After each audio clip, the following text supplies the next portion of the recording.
6 of Origin PC Live. Let's do it.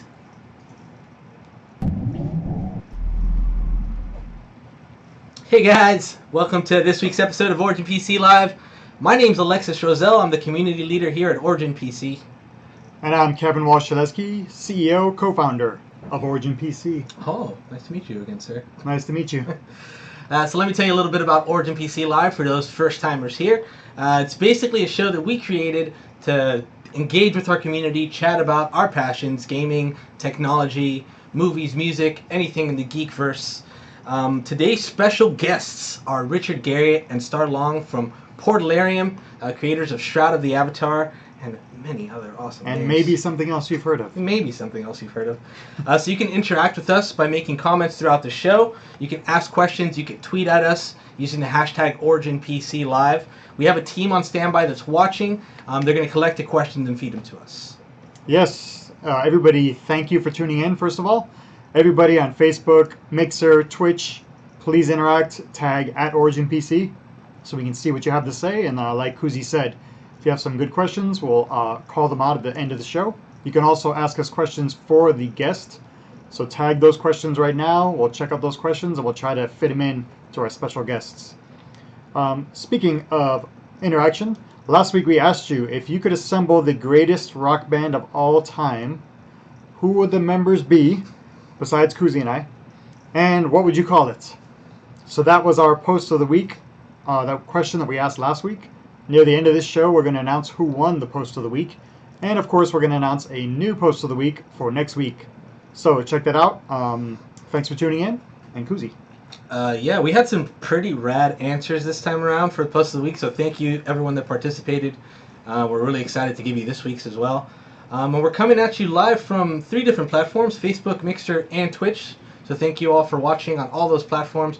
We may have some other stuff coming in the future, but if you guys have any suggestions about the show or anything you want us to do new, different, if you have a suggestion for segment, for guests, for topics we should talk about, just tweet at us, use the hashtag OriginPCLive, and tag at OriginPC.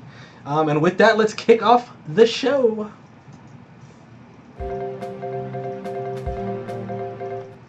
In the news! So we got some confirmation and news last week about the upcoming Destiny 2, specifically some details about the upcoming PC beta and some specs. Bungie confirmed once again that the PC beta would be starting in late August, with early access beta going live on August 28th, followed by the open beta on August 29th, which I'm super excited about. This beta ends on August 31st, so it's going to be a pretty short beta. It's a little taste of things to come. Bungie also revealed the specs needed to run Destiny 2. Here's what they stated for the recommended specs, which aren't actually that bad. A Core i5 2400 Intel-wise. AMD would be a Ryzen R5 1600X. GPU-wise, they're recommending at least a GeForce GTX 970, and on the AMD side an R9 390. And RAM, just a basic 8 gigabytes. You can find the details with the minimum specs on Bungie's blog post. Kevin, what do you think about the Destiny 2 news? Destiny 2 on PC news. Super excited, of course. I've been talking about this nonstop. It's a little short, the beta, right? Is it me or is it a little short? So I was hoping it would be through the weekend, but that weekend is actually PAX West. So at first I was thinking, oh man, I'm going to miss the beta. But it's going to be right before PAX, so I'm going to be able to check out the beta, then fly out to Seattle.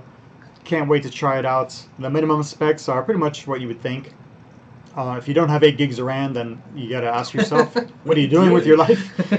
So you should be fine in that front. Any 10 series graphics card will kick butt. I'm really interested. I don't know if they release this. What are the recommended specs for 4K? If they didn't release that, then maybe we should create a video for that. So stay tuned. We'll probably have some Destiny 2 a little bit 4K for you. content.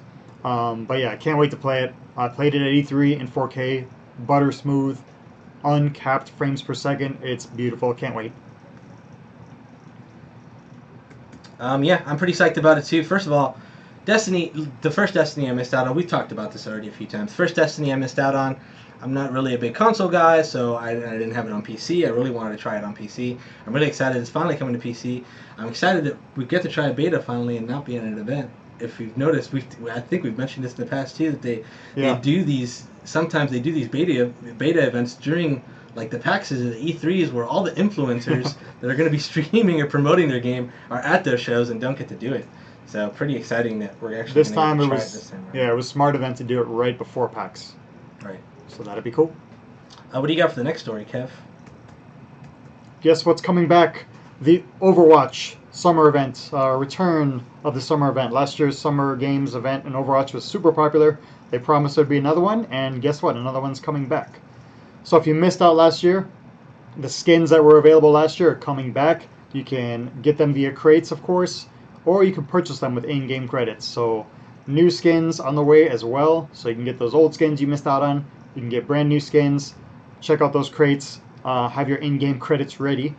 And what else? Lucio Ball is also back with a new map and some gameplay tweaks. So the hype is real. Everybody's looking forward to this. What do you think, Kuzi?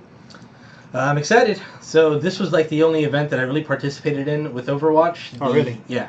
Lucio Ball specifically because it was Rocket League in Overwatch, basically, is what it was. And it was really cool. I think that's a... I'm glad they're bringing it back because it was wildly popular. I think it was one of the most popular game modes that they introduced. I'm really excited to see it come to fruition again. Yeah, pretty hyped. I love Lucio as a character, and I love Rocket League, and blending the two together, it just seems like the way to go. And Overwatch, man, I like that they do this. I like that they do these kind of little, like, events, like they do a Halloween thing, they do the summer games, they have this stuff all the time where they have, like, unique skins for these events, they have the unique game modes, so it's really cool that they do stuff like this. Blizzard is on point. They're always on point. They always know what to do. And with Destiny 2 being in Battle.net, technically our first two news stories were both Blizzard related. Oh, true. I didn't even think of that. That's pretty cool. All right, so we got some cool Origin PC news. We've launched our brand new thin and light Evo 15S. You may remember back during E3 we teased a new laptop and it's finally available. It's supporting up to an NVIDIA GeForce GTX 1070 8GB Max-Q and an Intel Core 7700 HQ CPU. Along with the Evo 15S, we launched a professional sibling, the NT15 and the powerful NT15 Quadro, which supports up to an NVIDIA Quadro P4000 Max-Q workstation GPU. What do you think about these new laptops, Kevin? I know you're super excited. It's one of your favorites, right? It's pretty crazy because our current Evo is our not current anymore. Yeah. Our previous Evo is the one that I have for my daily driver. It's one with the Boba Fett paint job. People see that all the time. They ask me, what are the specs? What do you use it for? When I tell them I can game pretty much any game on there and that I can stream on it, they're pretty much blown away by it. And that's the old Evo. The new Evo I haven't upgraded yet because we're just so brand new and there's such high demand that I can't even get my hands on one. Not yet. But very soon and get it custom painted as well. And it has a 1070 8GB. It's crazy how much insane power you have in there. It's a thin. Yes. Look, it's about this thin. Yeah. Show you. We're talking less than an inch thick, 4 pounds. We've already talked about the specs a million times. It's crazy powerful, and I like how you referenced the sibling, the Pro version. So we have a Pro version with the 1070 Max-Q, and then we have another Pro version with Quadro, also thin and light. So crazy new powerful notebooks. I'm extremely excited about it. So it's super light, it's super thin. The 1070, the 10 series cards for laptop versions are pretty much desktop grade. They can run almost on par with the desktop versions. So having a 1070 on a thin and light laptop that you can take with you anywhere means you can game any game that you play at home at the highest possible settings on the go. Wherever you're at, you can show it off. People are going to be blown away by that, I think. And I think it's pretty cool. Just the fact that technology, you can fit something into such a small form factor that's such a powerful piece of hardware. It's pretty exciting. I'm pretty excited to bring it to our community. Yeah, people expect it to be able to run, of course, social media, right. Office, that's whatnot. When most people get laptops. And then you bust out a game and you show them a game playing on it, and they're like, "Wait, what? That little thing? thing? Battlegrounds, the high settings. Yeah, that little laptop can run ultra settings. It's amazing. It's pretty sick. What do we got for geek news, Kev? And now, in the news, geek style. So our first story is HBO getting hacked. All the Game of Thrones fans are going crazy. So hackers hit HBO and reportedly stole 1.5 terabytes worth of data. That's a lot of data when you talk about files and whatnot. They got episodes of Ballers, Insecure, Room 104.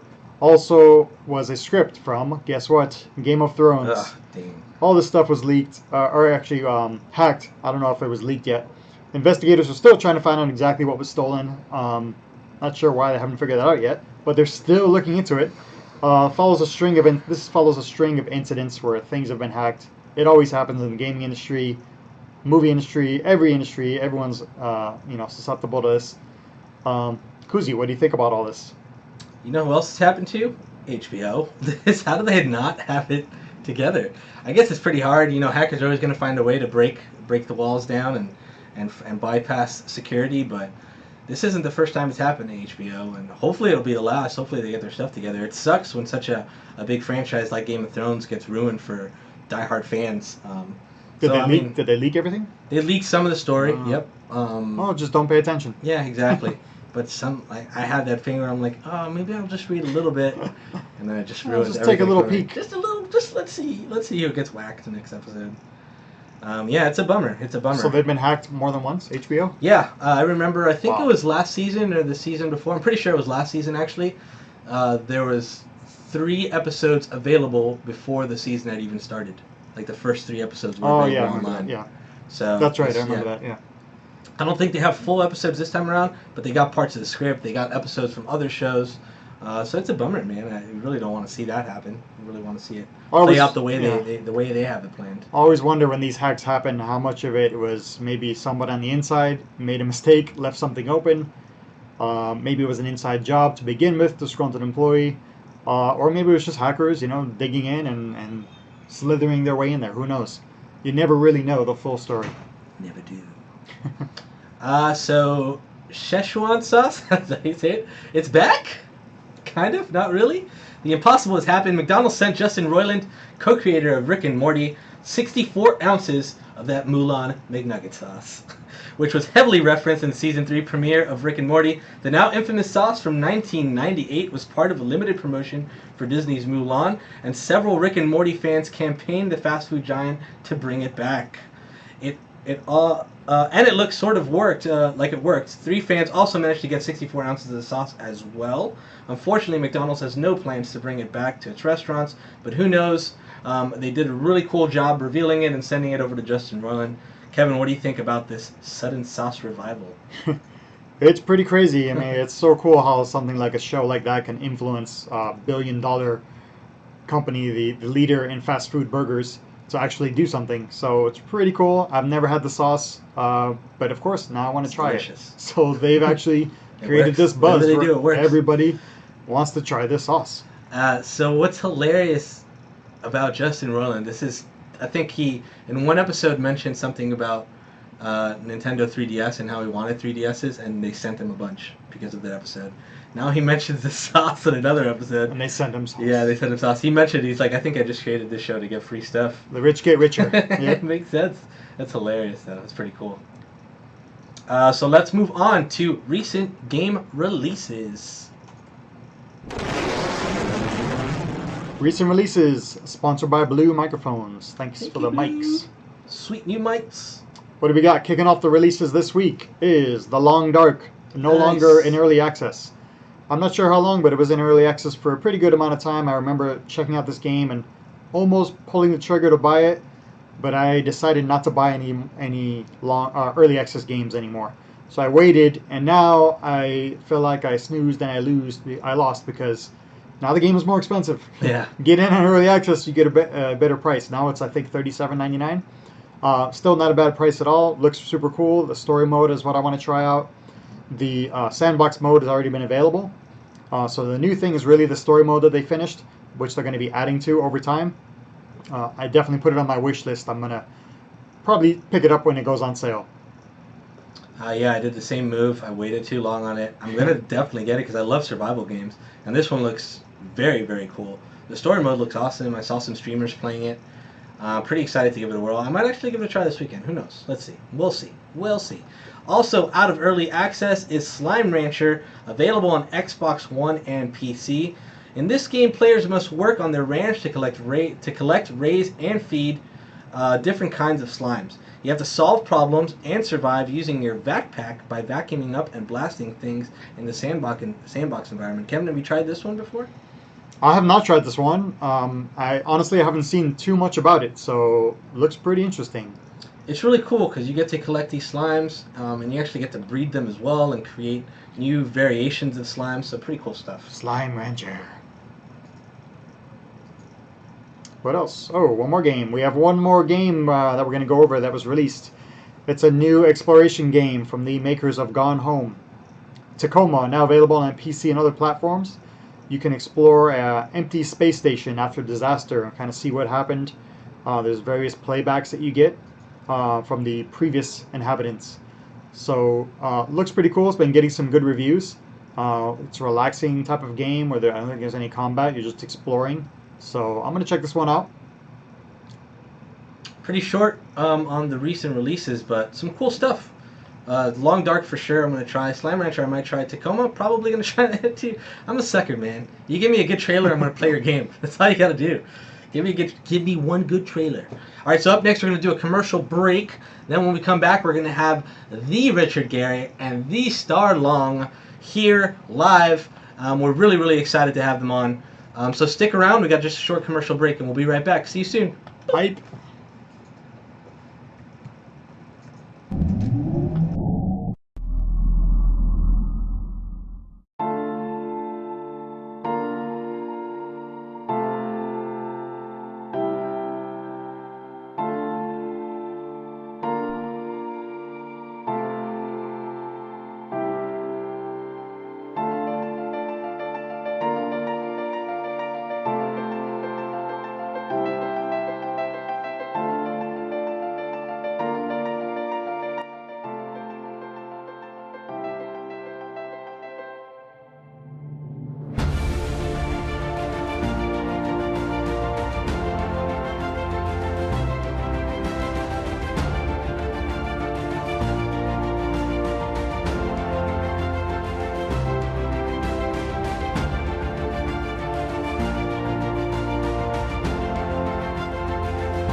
Hello.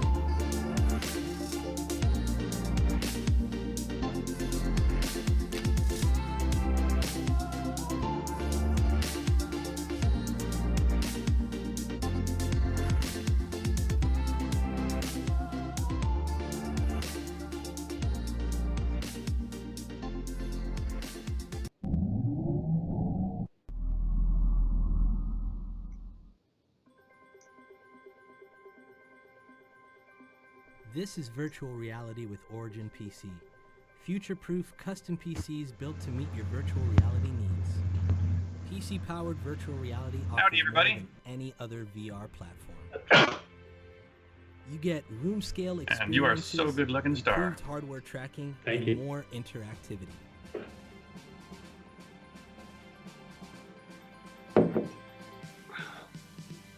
Your PC will need some serious power for a smooth and consistent VR experience. At Origin PC, our PCs are beyond VR ready, with powerful future-proof technology ensuring you'll have an enjoyable and smooth VR experience. Our PCs come equipped with powerful processors and the latest graphics cards that can handle over 90 frames per second for each VR screen. With Origin PC desktops, you can customize a system with multiple graphics cards and fast processors that can run VR software and hardware without system lag. From our small form factor systems that you can carry with ease to our mid-tower and full-tower systems with patented variable mounting technology, all Origin PC desktops are ready for the future of VR. Origin PC laptops are outfitted with multiple USB ports, the latest NVIDIA 10 series graphics cards, and Intel desktop processors, allowing you to set up VR anywhere you go. You can customize your PC with custom paint, hardline liquid cooling, and RGB lighting to match your own personal style. All Origin PC systems are backed with free lifetime 24/7 US-based support and come with free lifetime labor on any system upgrades. Virtual reality with Origin PC means you're more than VR ready. You're ready for the future.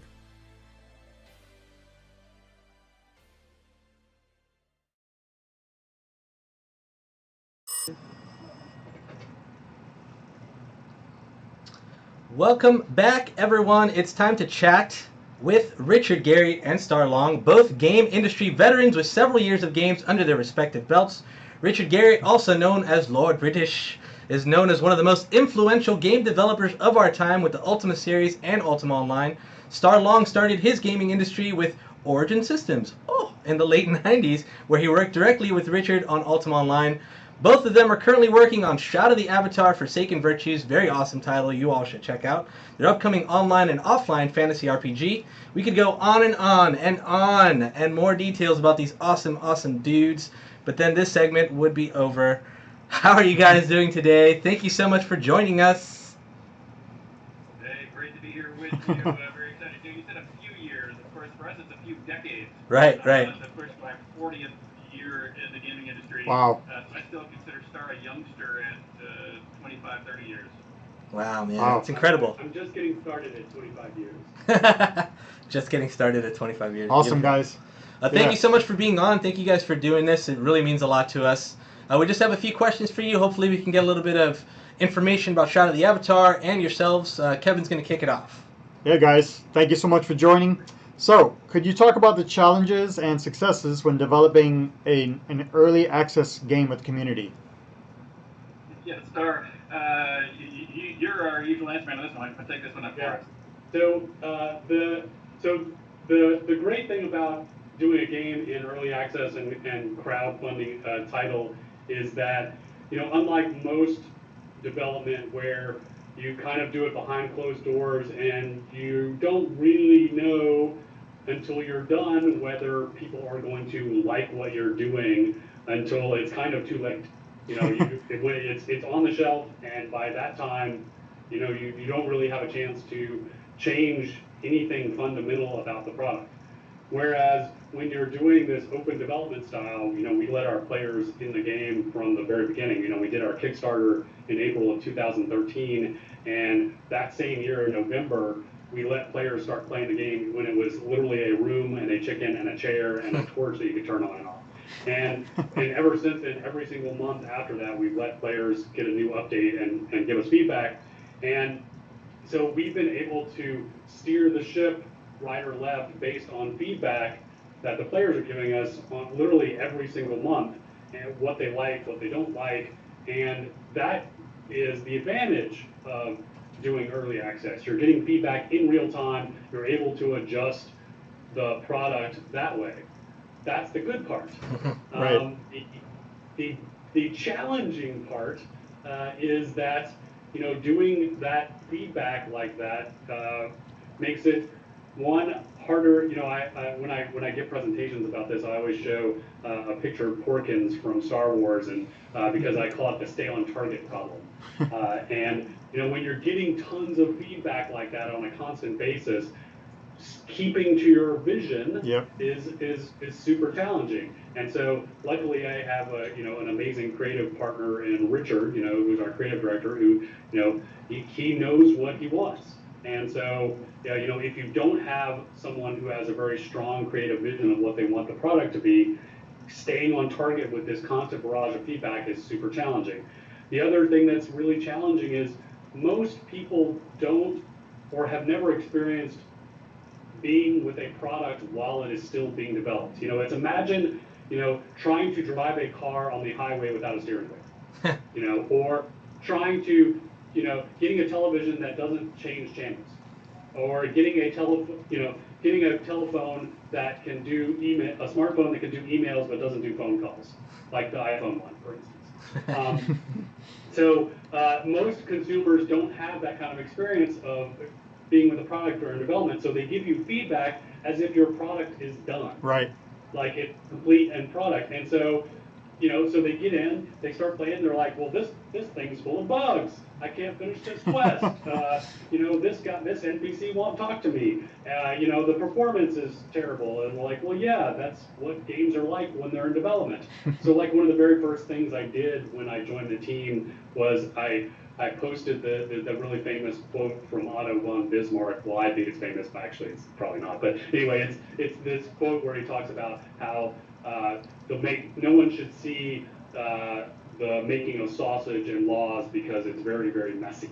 And video games are kind of the same thing. The making of video games is just as ugly as the making of laws and sausage. And so that's a big challenge, is getting people to understand, that while a game's in development, it's going to be broken, and it's not going to perform perfectly, and you're going to get to places where it's just not going to work, and that's okay. Next month, that bug that was blocking you is going to get fixed, and the month after that, the performance is going to improve, and the month after that, this monster that would just stand there like in the T-pose, he's going to actually animate. And we find that once we get people through at least a month or two of those monthly release cycles, they get it, and all of a sudden they're like, oh, now I get it. This is what it's like to be in development, and I can start giving you feedback. But at first, it's pretty ugly, and they give us some nasty feedback, and they're like, they hate it. And so, there's a lot of time spent crying in the shower when they tell you how horrible you are and how terrible the things are. But then once they get past that initial hurdle, that it gets better. Yeah. If I can add one thing to it, I know this is only your first question. We're giving you pretty long answers, but no, it's fine. It is a particularly interesting one from our perspective. Which is also that one of the other adages that I've regularly talked not only with our team about, but the general public about, that is fortunately now coming very true, is the last 20% of the development of a product is where I believe about 80% of the quality goes in. The first 80% of the time, you're just putting in all the systems and pieces that sort of work together, and you're occasionally doing a little polish or probing how they might interrelate to each other, but you're definitely not taking advantage of how each system can interrelate with others, and designing quests and interactions that take advantage of those connections. Those things only happen here at the very end. And so as much as quality as the game already is, and we're actually already pretty happy with the game, we still have a number of months left before we release it. And really all we're doing from here on out is polish, and hooking up more and more of these kind of really, I think, really great interactions that are going to show people, the Lord British style game that we have been telling them we're building all this whole time. So anyway, it's an exciting time for us. I bet. It's really cool from the outside looking in. The fact that you guys take this feedback and are so responsive on the feedback, to me, from what I've seen, has formed such a tight-knit community. People that know that they're being listened to, and I think it shows so much. I was able to join in on one of the events you all did, and man, it was just everyone was just standing around chatting with each other, having the greatest time. And I think doing stuff like this and being so open in your development and being so open with your community has really formed something incredibly special, and I really can't wait to see where it goes from here on out. I totally agree with that, and it's a combination of from my end, I would call it luck. From Starr's end, it's actually part of his process. So our luck is to a large degree because Starr's on the project. But you're exactly right that when we started being so open with people, showing them how every penny was being spent, showing them literally all the stand-up notes, our weekly reports, our monthly reports, our quarterly forecasts going forward or back, all the money is tracked on the website front page. I mean, people can see exactly what's going on in this project. And when we have these events, likely the one you participated in, when people tell us, hey, we think you should, turn left or turn right, we tell them on the spot, no, we're not going to turn right because here's why we think left is better. Or if we're going like, yeah, left's a really good idea, we make a note of it, we'll even immediately on the spot say, we're going to put that right in the front of the queue because you're right, it's really critical to fix right now. Or we think it's a great idea, but you know what? That's really going to happen in episode 2, and so we'll tell you right now. I'm going to stick it way on the back, but we won't forget because it's written down. And so I think it's created this great trust between the team and the community. Absolutely. That's amazing. Kev?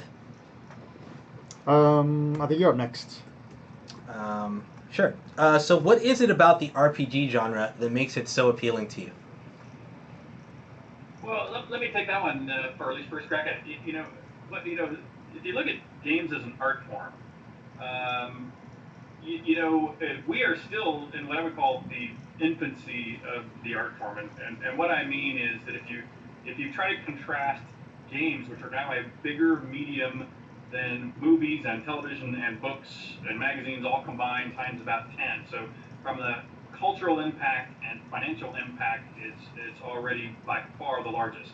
However, if you looked at that from another angle and said, where does great literature come from? Where does art come from that is deeply meaningful to the human experience and talks about the human soul or social issues, or I can learn something from it, or I can be moved emotionally or spiritually by something that I have experienced? It's almost never in a game. It's almost always in every other form of art except games.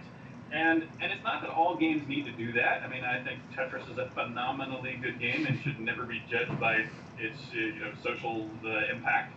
Just like board games don't necessarily need to fit that either. But the thing I like about role-playing games and that have this opportunity to do storytelling is role-playing is, I think, fundamentally deep in the human experience. If you look, for example, at children at play, whether they're playing Tea Party or Army Men, they are role-playing. And through that role-playing, they are discovering interpersonal and social skills. They're discovering the aspects of reality, aspects of the human condition that I think are very important. And role-playing in games has that same opportunity. It doesn't have to. I don't think role-playing games have to be art or have to be literature. For example, I'm a big, huge fan of the Diablo series, and they are great dungeon crawls, hack and slash, sword and shield, bash your way through, and a lot of fun.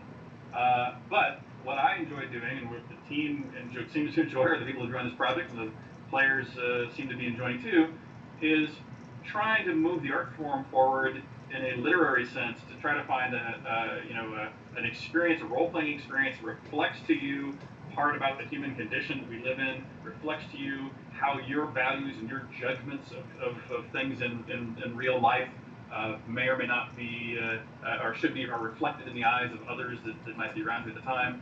And so I think that even though we still, I think, are just barely scratching the surface, and I take, when people are critical of the story depth of any of our games, including Shroud of the Avatar, that's something I take very seriously and really try to work on personally, is to try to improve our story craft, because I think it can bring games up to a level of literature as most other art forms have reached already. Right on. Awesome. Yeah. No. Great answer. Thank you very much. Yeah, I love all sorts of games, and RPGs are just a special type of game where I feel like I'm more involved in the game itself, just because I'm playing that role and I'm really a part of the story, as opposed to just watching the story. So immersive. Yes. For me. So, speaking of RPGs, what about MMORPGs? The genre is actually, of course, flourishing. Not all games make it, but what is it that you think, of course, you're not going to give us the secret sauce, but a lot of it's about player-to-player interaction, and what would you say is the magic that keeps players coming back to an MMORPG? I think it's fairly, I'm gonna say this and then I'll immediately regret it, but I think it's actually fairly simple on the surface, which is, on one hand, role-playing games, a single-player role-playing game is about the creator telling a story and you being able to participate in that story. What you guys were just talking about. Multiplayer role-playing games are really about you being able to tell your own story. And really, I think the most successful MMOs are really good at giving players the ability to tell their own stories with each other, and giving the tools to make social connections with other people to make those stories. And those stories can be like everything from the very, very sandboxy virtual life sim type stuff that we did with Ultima Online, and you see in games like Second Life, and what we're doing with Shroud, where like you build an economy in a house and you're crafting goods and things like that, or it can be much more not simplistic, but it could have a different direction, like in WoW, where it's like I organize with my guild to go on a raid, and and then I have the sort of gather around the water cooler and talk about, oh my God, did you see when Leroy Jenkins ran out before we were all ready? And it's that ability to tell those stories about the group experience that I think really is the kind of magic of those multiplayer experiences. And if you can nail that, Yep. if you can give players the tools to do that, then you'll succeed. And if you can't, if you don't give the players those tools, whatever those tools may be, and like I said, they can be different kinds of tools. They don't all have to be the same kinds of tools. Then that's the magic. Yeah, absolutely agree. And a lot of people in chat are also talking about community, and that Shroud has a fantastic community. I think that all ties in together. What you said plus the kind of makes the community. I think what really makes it. Yeah. What really makes it for me in MMOs that I played, and even the MMO that I first played, a little game called Ultima Online, was the guild and the group of people that I was playing with and running with. That family bond that you get from those really tight knit groups where you're out, you're achieving goals together, you're getting items and helping each other out, and helping someone new to the guild, let's say. Stuff like that is personally for me what keeps me coming back to these games. Just that tight knit family feel that you get from those tight groups. Well, and that was a tool that you were given to make those stories, right? Right. You were given Yep. a tool to make a guild. You were given a tool to go on those adventures together, right? And it was that toolkit that you were given in that particular situation to make those social bonds. 100%. And for me, it all came down to why I wanted to make multiplayer games in the beginning. Ultima Online was the first project I got to lead and be a developer, and the reason I was so drawn to it is that games are in their DNA are a multiplayer experience. The oldest game we know about is the Egyptian game Senet, which is like an ancient form of backgammon, and that was a multiplayer game. It was a two-player game, and games from their very beginning were social experiences, and it was a way to interact with other people, and so and for me, that's the true expression of a game, is a social experience. Right on, yeah. So I had another question for you. So to create these vast and fantastic worlds, you sometimes need a little bit of inspiration. What media or content has inspired your careers individually? Yeah, what's interesting about that is, I'm sure every creator, I'll be interested to hear what Star says to this, every creator sort of draws their inspiration from different sources. And what's interesting for me, and maybe this is partly due to the fact of my tenure in the industry, when I started 40 years ago, there weren't other games. I mean, the only other games that existed when I started were Pong, Asteroids, maybe Little Brick Out written by Woz himself, a couple of others. And so all of these my inspirations started outside the gaming industry. So they were movies and books and science fiction and science reality. And for me, a big one is exploration. I'm a big explorer, and I look for awe in the real world as part of my real life exploring interest. And I like to believe, at least, or I've rationalized down through the years, that I'd like to try to create similar feelings for people in the games. And while I consider myself a pretty hardcore gamer, my family notices how much gaming I do. I'm quite sure. But despite the fact of being a pretty heavy gamer, I actually don't get my inspiration. The one place I don't get much inspiration is other games, or at least not other role-playing games.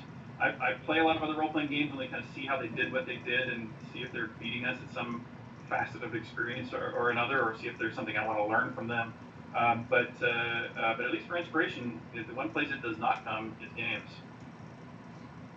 Yeah, and I draw inspiration from literally every single kind of media that I consume. And so I play games literally every day, either on my phone or on the iPad or on the computer or one of the consoles I own. So I sort of have this commitment that I'm going to play a game every single day. And I play all types of genres, strategy, RPGs, online multiplayer, shooters, you name it. Some more than others. RPGs probably more than most, although play a lot of Hearthstone on the phone and the iPad too. So I definitely draw inspirations from those, but I also love music. So I listen to music constantly. Go to live music, go to concerts, go to music festivals. So I actually draw inspiration from music, believe it or not. Wow. I read a lot. I read at least a book or two a month. That's awesome. Mostly science fiction, some fantasy, and some science. And I get a lot of inspiration from there. Movies and television, again, a lot of science fiction, fantasy, comics, superhero stuff, but also some documentary as well. So and what I look for are things that explore or explain either the how the universe works.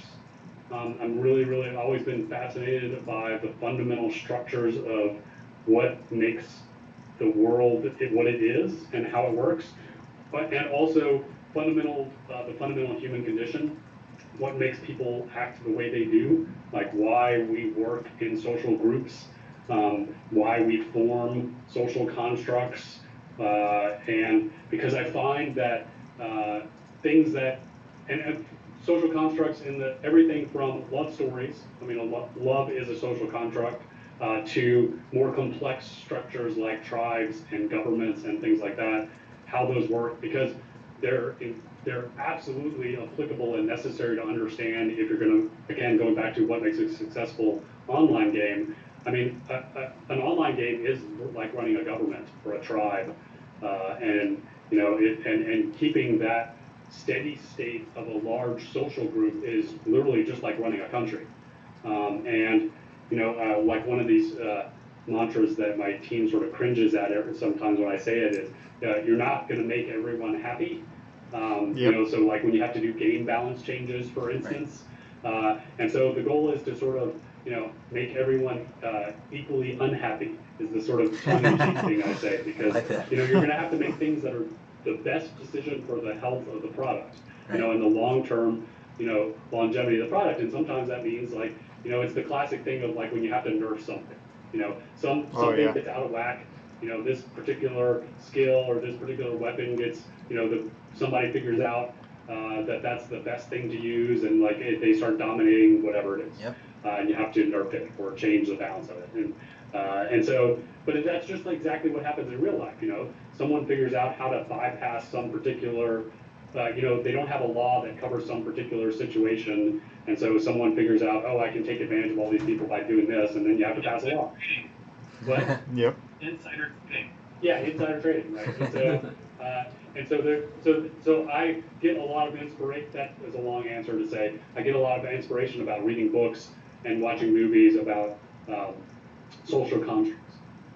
In fact, pardon me for taking a second crack at it, but again, I think this is sort of an important part of it. I'm liking both of our answers here, and then I think it shows in the features the game we're creating. One of the things I enjoy not only observing about the world and then bringing to the games, I can describe when this sort of started happening here. I happen to be talking to you today from Paris, France, on my wonderful Origin laptop. Very nice. Nice. And we have two young kids who are attending schools here, and it's just interesting how as you travel around the world, you see contemporary social issues as they creep into politics or decisions that are being made. Here in France, it happens to be decisions being made around schools and things about children attending schools, and you can sort of find out where this came from, or you kind of at least kind of feel that maybe it comes from a lot of the these changes in rules might come from the immigration issues they're having across the borders here. They're much more difficult to make safe than they are when you have oceans on either side of you. And these are issues. In our game, we both have fundamental good and evil that we try to create quests and gameplay around. But it's frankly more interesting to take current social issues, things that are happening around you, that you go, why is that happening? And you formulate your own opinion of right and wrong. But you also can look at it and go, there are smart, well-intentioned people on opposite sides of really important issues. And those are great to bring into games to let people state with strength what side of the issue that they would take, but then show them how someone else is hurt or disappointed or frankly just resistant to that decision, not because they're evil, but because they have had a different life experience, or it literally works against them in some way, or doesn't fulfill their true need in some way. And so I'm always feeling those things as I travel around, and then looking for ways to echo that in a game. Not in a way you'd probably recognize, but at least I recognize where the inspiration came from at the time we put it in the game. Wow. That was really interesting stuff, guys. Thank you for that. So, Starr, you had touched a little bit earlier that you're playing Hearthstone right now. Are there any other games that both of you are playing? Is there anything this year in particular, any favorite games that you have, aside from, Shroud? So I just finished. Pokemon Go. Pokemon Go. Nice. So I got Pokemon going would be especially when I'm traveling and I have to walk the streets a lot. Sure. I always have whenever I'm walking to lunch or the store or something here in France. Since we do a lot of walking in New York, we do a lot of walking here in Paris. Pokemon Go is my go-to game at the moment. That's awesome. Nice. I love it too. Just as a case study. So still playing Hearthstone semi-regularly. I just finished all the DLC for Fallout 4, and then after that I just finished Dishonored 2 because my buddy Harvey did that, and I loved Dishonored. I love the original Dishonored, and I haven't picked up another PC or big PC or console game after finishing Dishonored 2. I'm not sure what I'm gonna tackle next from there. And a little Elder Scrolls Online. Nice. They've been doing some really great updates. Those guys did an amazing turnaround. Right. Gotta give. Yeah. They had a pretty rocky start, but that game has just done some amazing stuff since then, and it's and there's a bunch of folks who used to work with us, so they hold a special place in my heart. So I'm really proud of a lot of work that those guys have done. Oh, that's really cool. Yeah. And so that's kind of. Yeah, I agree with you there on ESO. I think when they first launched, they had a little competition with WildStar was around the same time, which kind of sent them downward. But what they've done lately, it's been amazing. It's really a game you should definitely go back and revisit. Oh, and I just did Monument Valley 2 with my daughter, who's 7, and that was great. That's awesome. Just do it with her, because I did Monument Valley 1 by myself, but then I did Monument Valley 2 with her, and that was just great watching her try and solve those puzzles. It's great. I'm a big fan of that one, by the way, too. Yeah. Oh, okay. I have to check that out. I didn't know about that one. Yeah. So that leads into our next question. We talked about the games you're playing this year. Are there any releases besides, of course, Shroud of the Avatar coming soon? Are there any other releases you're looking forward to? Could be a game, could be TV series, movie, book. What are you looking forward to this year? I have been so heads down. I actually don't. I'm not even that aware of games that are coming up. Movie and television releases, though, I have to say I'm kind of excited about Bright. That's the Will Smith. It looks kind of basically like Shadowrun. Yeah. Pretty hackers, cool. So it's like elves and orcs in on modern Netflix, day Los Angeles. Yeah. That looks like a lot of fun. Yeah. It looks pretty cool. I'm not sure it's going to be any good, but it looks fun. So that's hilarious. And I was hoping Starr wouldn't even have contemporary games coming up that I can pick between them, but I have the same problem, which is once things are out, I hear about them through the grapevine of The Office and jump on the ones that are popular and find my own favorites. But I too am blissfully unaware, you might say, of other great games that are coming through the pipe. Although no disparagement to any of them, I'm sure there's some great ones coming very soon that I'll know about shortly. What's interesting is. I know everyone has always loved Star Wars, but I was at the right age, when the original Star Wars came out, to experience it as a young teen. So many of us, almost everyone my age and younger, I think, has a soft spot for Star Wars. But I really have to say that the Rebel One movie had such great storycraft in it. I mean, I really Incredible. appreciated it. I've watched it a few times now, and Rogue One, sorry, and so I'm looking forward to what that team can do now with that property. I think they've kind of figured it out, how to make a great one. Yeah, I agree with you. I love the direction that they're taking it in, and Rogue One was incredible. We all saw it together as a company, actually. It was great. Oh, yeah. So I had another question for you. You develop a lot of games on PC, obviously. What do you enjoy about developing games on PC? Why is the PC the go-to for you guys?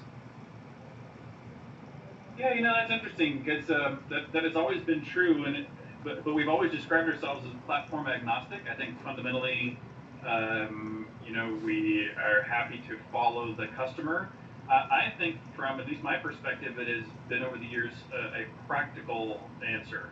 Early on in my career, I learned. In fact, I nearly put Origin out of business about the time of Ultima 5, when the IBM PC first came out, and I thought, this IBM PC thing, it's a fad. It just has the word IBM on it, but the Apple is clearly a superior platform, and the consumer will be as smart as I am.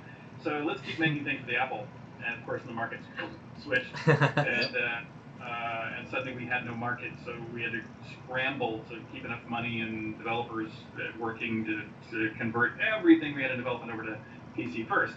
And down through the years, as I've watched other consoles come and go, what I've noticed, or at least my opinion about every 5 years when a new wave of consoles come, is if you are the first great game on the console that wins the race, you can make a giant windfall of money, and in fact, likely launch a whole new IP brand that can become an incredibly valuable long-term asset. However, if you pick the wrong one of the 2 to 5 consoles that are coming out that cycle to be the winner that you come out with on first, you'll wink out of existence. And so I always found, since I was always doing sequels of properties they already had, I always felt that if I did them on console first, it's possible I could have a giant windfall, but it was also just as possible that we would destroy the value of the property we had by picking the wrong one. And the PC is, every few years I'm always told about the death of PC gaming, right? And then we laugh it off because it continues to go on. Yes. Obviously. Yeah, it's something we hear all the time too, and it's laughable at this point. It's interesting. 40 years. Yeah. Oh yeah. It's interesting what you said there about consoles, because maybe that's why we're seeing less and less game developers and publishers really picking only one console. Nowadays, people kind of make it for every platform, and they're not really picking one because probably they don't want to take that risk of, man, if I pick the wrong console, maybe I'll get some money up front, but then I won't have a long-lasting IP. Right. Yeah. So and you're at the whims of that platform's publisher support. So if you pick an exclusive and you say, oh, I'm going to do an exclusive with Sony or Microsoft, you're now at the whims of their support of your exclusivity. And if they decide you're not important and you committed to them, what's their commitment to you? Yeah, and you're committed to their success or failure, which you do not control whatsoever. Yep. Right. So, Richard, I have a question for you. How often, when somebody meets you in person, how often do they not even refer to you as Richard and only refer to you as Lord British?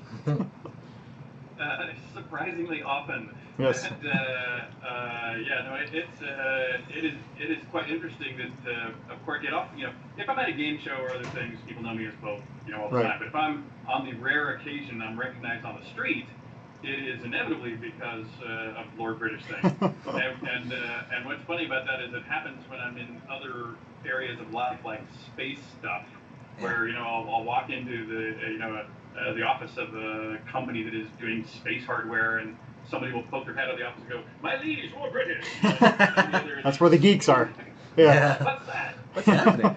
That's amazing. So the geeks pop out and recognize you. Yep. So I wanted to touch a little bit. It is funny that what I thought was really funny. There's an anecdote that comes from that, which is when I was in high school, of course, computer geeks and nerds, etc., were the shunned second-class citizen, long below the jocks and the band members, etc. Right. Theater geeks are kind of weird, and the nerds are way down low on the totem pole. Mm-hmm. But the day that I knew that this had all switched was a funny moment in time. It was actually a Disney movie. It was the Disney live-action 101 Dalmatians, where in the animated version in the book previously, the main male lead's job was a starving writer. They could barely support all these dogs. And in the live-action version, he was a starving computer game designer. Ah, there and it is. I suddenly realized that my nerdy job had now become cool. And of course now it has. Now nerds rule the world, not only in a literal sense of, look at almost any technology companies rule the world, and they're all nerds. They all grew up as gamers. And now, you look at all these streamers, you look at, pretty much any, whether they're an actor, a movie star, I don't care what other walk of life they're in, they all grew up. Anybody our age or younger now, they grew up as gamers. So they are all the best people are nerds now. So that's just the way it is. That is funny. There was a shift in dynamic at some point. That's really interesting. So I want to touch a little bit on Shroud of the Avatar. Is there anything new you can share with us? Anything currently coming out? I know you guys have a stream coming on after this where you're going to discuss some community stuff. Is there anything you could share with us now that we'd be interested in hearing? Yeah, so we've got a bunch of things going on. So later today, basically in an hour, we're going to have our weekly live streams, and we have those every Friday at 4 o'clock Central. And those are always a variety of things. They're usually just sneak peeks of things we're working on. This week, we just recently polished one of our cities, this town of Exeter. So one of our designers is going to walk through that, and we usually give updates on things that are in development. We just got back from Comic-Con. We're going to be going to a bunch of other conventions. I'm going to be giving a talk at PAX Dev about crowdfunding and how that's evolved from crowdsourcing all the way now to equity crowdfunding. And speaking of equity crowdfunding, we're doing an equity crowdfunding campaign right now to raise funds for marketing and publishing, because we've been in early access since 2013, but now we are in that sort of last 20% that Richard was describing at the beginning of the interview, and our goal is to do our commercial launch near the end of the year. And for that, we need some funds for marketing and publishing. And so we're doing an equity crowdfunding campaign on the Seed Invest platform. So what that means is people can, like Richard likes to say, be our boss. Because now traditional crowdfunding is just a pre-purchase of the product while it's still in development. But equity crowdfunding is different than that. Equity crowdfunding, you're actually investing in the company.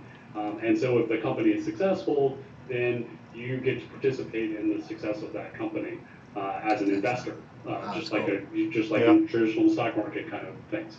And so so if you go to seedinvest/portalarium, you can see our investment round. It goes through the end of the day, Monday, so midnight on Monday is the cutoff for that.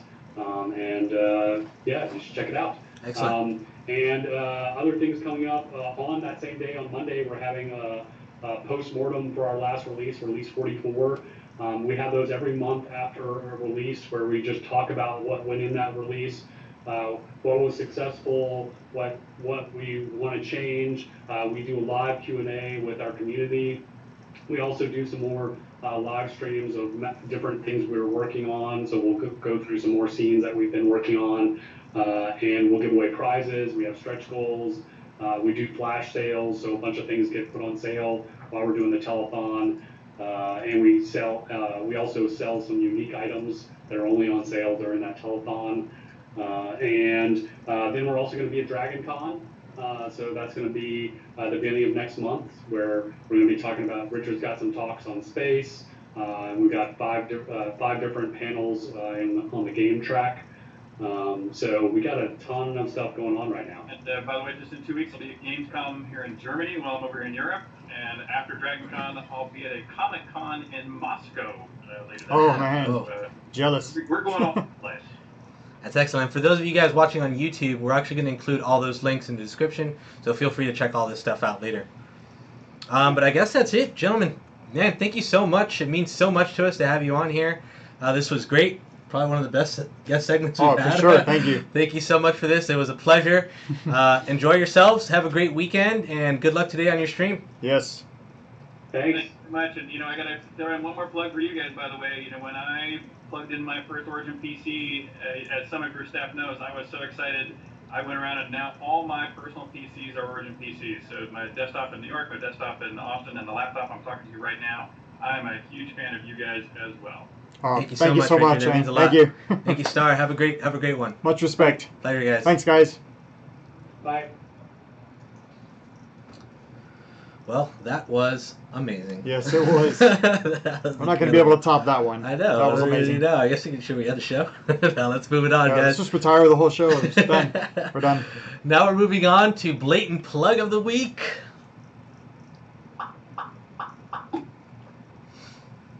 Let's start things off, shall we? Plug numero uno, the Evo 15S has launched. We were talking about this earlier, ranting and raving. Our thin and light superior, an evolution in power, design, and VR performance. This laptop is incredible. I'm using it here on the show. It is up to you can have up to a 1070 in a thin and light portable laptop, less than an inch thick, around 4 pounds. Absolutely fantastic. We rant and rave about it. It's Kevin's favorite. It's my favorite. Check it out. Please do. Get the right gear for back to school. Our back to school promo is still running strong. You purchase any desktop or select laptop and you get your choice of either a Sound Blaster Siege mouse and mousepad or a $50 Amazon gift card and many more other things like free GPU overclocking, free US ground shipping. Check that out on originpc.com. Don't forget the free digital Steam key for a Shroud of Avatar. Shroud of the Avatar also available there. Wow, that Yes. was a great transition. Perfect. Lastly, let's talk a little bit about personal paint.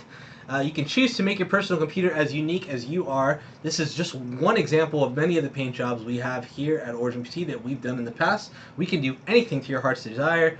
We have a team of passionate and creative artists that can help turn your desktop or laptop into a one-of-a-kind piece of art and create the system you'll want to showcase at every opportunity. This week we're showing off the Atmos Blue Origin PC Genesis. Moving forward, every week we're going to show off a new one of our paint jobs. So this is the first one. Enjoy it in all its glory. Yeah, it doesn't even do it justice. These pictures are so hard to really capture. The sparkle, the metallic shine. So the paint jobs are really beautiful in person. And you can pick any color that you want. Pretty awesome. Pretty awesome indeed. So, next segment. What are we? Eat, sleep, game, and repeating. Eat, sleep, game, repeat. This segment brought to you by the Origin PC Gear Shop, where you can purchase the This lovely right here. Eat, Sleep, Game, Repeat t-shirt that the Koozie model is showing off. So, what am I playing right now? Actually, I think Alexis is up first. I almost jumped in there That's before all you. right. So, what are you playing? I am currently still playing Albion Online, for those of you that have probably already heard me say it a million times. But I also just finished Wolfenstein: The New Order. I'm getting prepped for the new Wolfenstein, so Yeah. I had to give this one a go. It was a perfect price. I think it was like $5 to $10 on the Steam Summer Sale. How could you say no to something like that? So I bought it, and what an incredible game. It definitely wasn't long, but I was on the edge of my seat the entire time. The gameplay was fantastic. The graphics were beautiful. Look at those graphics. The story itself was sick. Have you played it before, Kev? Did you ever play Wolfenstein? I have not played it all the way through, just little bits and pieces, but I should have picked it up on the Really, summer really sale. good. What about yourself? What are you playing? So I'm playing a new indie title. It came out a couple weeks ago. It's called Sundered. And I'm really enjoying this game. It's from Thunder Lotus. Came out just recently on Steam, like I mentioned. I think we talked about it on the last show. Yeah, I think we've talked about it before. Now this is the game that I'm currently addicted to. As you can see, the art style, very pretty. The gameplay is extremely fun. There's exploration and enemies, which is actually different every time you play. The game is a little hard though, for at least for me. I guess I might be a noob, but I'm dying a lot in the game. But the dying is actually bittersweet because when you die, you go back to the beginning and you can get access to the tree, the unlock tree, and you can unlock new abilities. So every time you die, every time you play the game, you earn points, and then when you go back to the tree, you can spend those points on whatever you want. And then as you unlock different areas, you unlock shortcuts to get back to those areas. So you can explore, get new abilities. I find myself super addicted to it. I know I'm addicted because I find myself saying, I'm just going to play until I die one more time, and then I'm done. I'm going to go to sleep. And 2 hours later, I've died a couple times, 3 times, and I'm still playing. So I can't walk away from it. It's just like every time you're like, oh, I'll just play one more time until I die. I definitely recommend checking out this game. For our next segment, let's talk about Check This Out. So in Check This Out, we talk about anything we've been checking out. This includes movies, TV, apps, techs, gadgets, software. Kevin, what have you been checking out lately? Well, the last 2 times I had something physical to show you. Did Monopoly Gamer, did Bears vs. Babies. This week, I have something arriving on Monday, so I just missed it. So instead, I was going to say, you snuck something in again. You sneak it in again. There it is. No. But instead, I want to talk about something that I've been addicted to. Not only is it Starbucks, which I wish this segment was actually sponsored by Starbucks. Starbucks, if you're listening, find us. I'm playing their. Have you ever played any of their games? I'm playing their Starbucks summer game. No. Have you ever played any of their games? No, I didn't even know. So they have these different games that run during different seasons, and it's actually like a fully interactive game. Mm-hmm. So you earn gameplay, you earn plays by, of course, buying stuff. So you buy coffee, you get plays, and then there's actually specific challenges. So there's a challenge to maybe go to 2 different Starbucks in 1 week. So instead of going to my usual Starbucks, I'll drive out of the way, go to a different one, and I earn an additional play that week. So, Starbucks is addicting on its own. Then you have this game, which is addicting. The 2 things that I love are together. So, of course, I'm loving it. This weekend, I'm actually having on my calendar that I'm going to go to a specific Starbucks out of the way of the normal Starbucks and buy something on the weekend, which I normally don't even buy. I just buy during the week. But I'm doing this because, guess what? I'm going to earn 2 additional plays. Nice. So to play the game, it's totally free. All you have to do is sign up to a Starbucks account, which is also free. Anytime you buy stuff, you get stars. You get, eventually you get free coffee.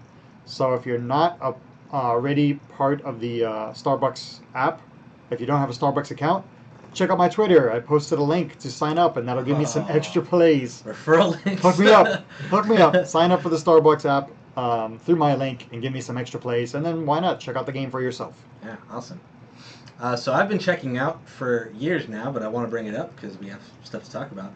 The Joe Rogan Experience podcast. I'm a huge, avid fan of podcasts, but the Joe Rogan podcast is one of my favorites. It almost looks like nice picture of him. This is one of my favorite podcasts. First of all, Joe Rogan's an awesome dude, great comedian, hilarious guy.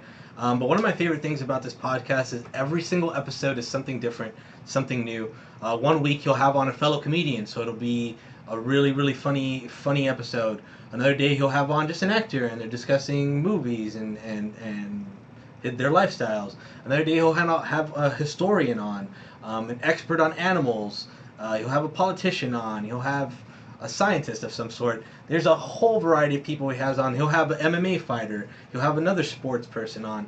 So it's like there's so many things that this podcast touches on, and the podcasts are like 3 hours long. They're really entertaining. They're perfect for like commutes. So if you've never checked out the JRE podcast, highly recommend it. It's one of my favorites. Check it out. Up next, we got Ask Origin PC. This is where you, the community, can ask us questions. If you've already given us questions, we should have them already queued up. If you want to give us some more questions during the segment, feel free. Let's do it. I'll take the first one. Sure First thing. question comes from RVS300Z.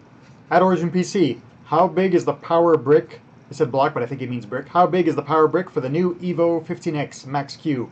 Any pictures? So, do we have one here? No. I don't know. I don't know if this is the new one or the old one. I think this might be the No, one. it's I the think old that one. one. Maybe that one. Maybe you Um, have, maybe. I don't think we have it right here, but we'll have to post some pictures of that. Yeah. Yeah. Good question. It is different than the normal ones we've had. Yeah, it's not a huge power brick. Very A small. lot of times, you have these super powerful laptops and they need big power bricks, but this laptop does not need a big power brick. Nope. So we'll post some pictures on that on our Twitter later, so you can Right. check it out. What would be the point of having a thin and light laptop if you have to carry a bulky, heavy, not Yes. thin powered brick, right? Yep. Iron Lion Zion, one of my favorites. I already read the question, that's why I was laughing earlier. What would you rather be doing? This thing or building a super awesome gaming desktop, and why is it building a super awesome gaming desktop? You're wrong! I'd rather be doing this, but I do love building super awesome gaming desktops as well. Thank you, Iron Lion Zion. But you got another question, it looks like, right? That was for you. That was for you, Kev. He's got a good one for you. Okay. Yes, Iron Lion Zion, 1995.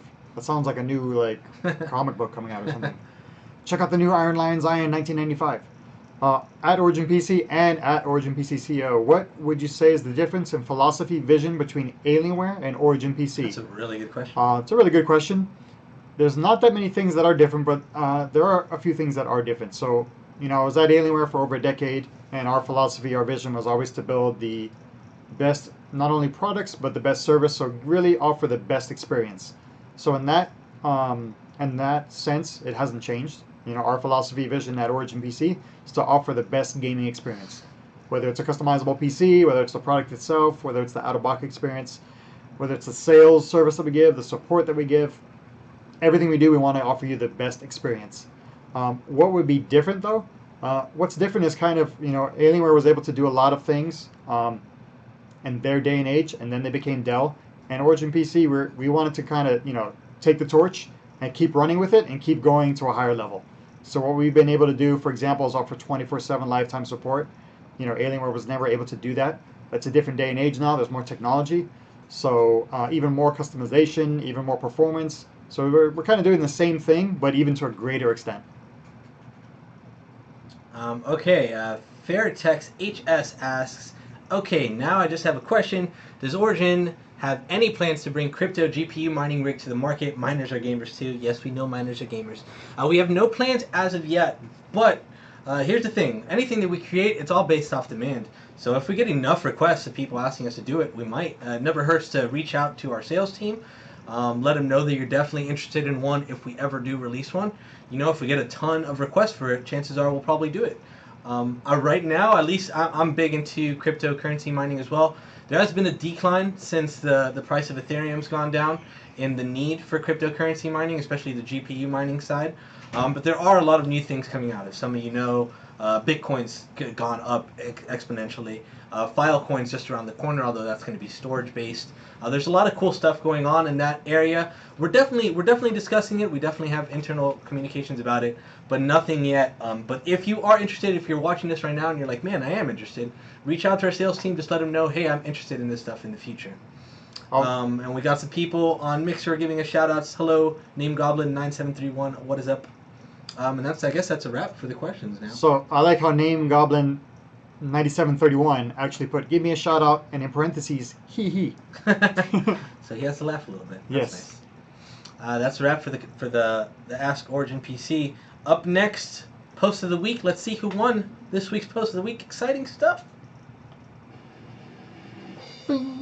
So earlier this week, we asked if you could assemble the greatest rock band of all time.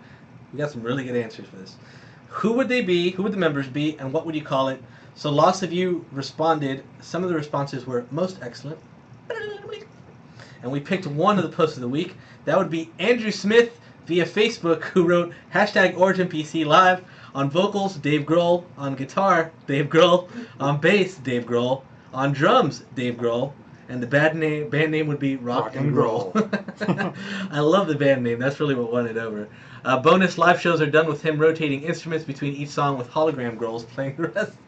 Brilliant, Andrew. Thank you so much for that. We'll send over a prize. We're going to send over some swag your way. Actually, we're going to send over one of these sweet Eat, Sleep, Game, Repeat shirts. How you like it? Swagalicious. So hit us up on Facebook. Let us know your size and your address, and we'll send one over. Congratulations. And for next week, Kevin, you want to hit this up? Yes, sir. Next week's topic for Post of the Week. If Kevin and Kuzi were starring in their own video game, what would it be called? So if you and I were starring in a video game, what would you call that video game? Use the hashtag OriginPC Live, of course, with your response on Facebook, Instagram, Twitterverse, wherever you want to post it. Always put the hashtag OriginPC Live. And we'll be picking the post of the week, of course, next week. Some examples. We have some examples this week. Oh. If Kevin and Kuzi were starring in a game, some examples of what that would be called. How about Call of Kevin and Kuzi? Or Breath of the Kevin and Kuzi. How about the Super Baldio Brothers? Super Baldio Brothers. That's a good one, yes. That would be my favorite. So come up with your best title. If you want to add some art to it, bonus points. And let us know, what would the game be called if the two of us started our own video game? Yeah, so make your own posts, reply to our posts, use the hashtag OriginPCLive, very important in order to win. Next week, if we choose you, you're going to get a prize of some sort. So that's it. That's a wrap. Man, what a show. I can't believe I got to speak to Richard Garriott and Starr Long. That was the best ever. That was the best. Anyone that's ever watched any of my content and has asked me, what's your favorite game? I always say Ultima Online. Ultima Online's always been a favorite of mine. It was such an honor speaking to those guys. Thanks again if you're still watching. That was awesome. Thank you. We have a ton of followers that gave us follows and subscriptions, so thank you to everyone. You guys have a great, fantastic weekend. Be safe. Love one another. Love yourselves. Kevin, you got anything to say? Just a fair goodbye? Thanks for tuning in. I will be here next week. Kuzi will be, are you here next week? Yes. Yes, Kuzi and Kevin are back for next week. So have a great weekend. We'll see you soon. We'll see you then. Adios. Cue the music. DJ Lewis.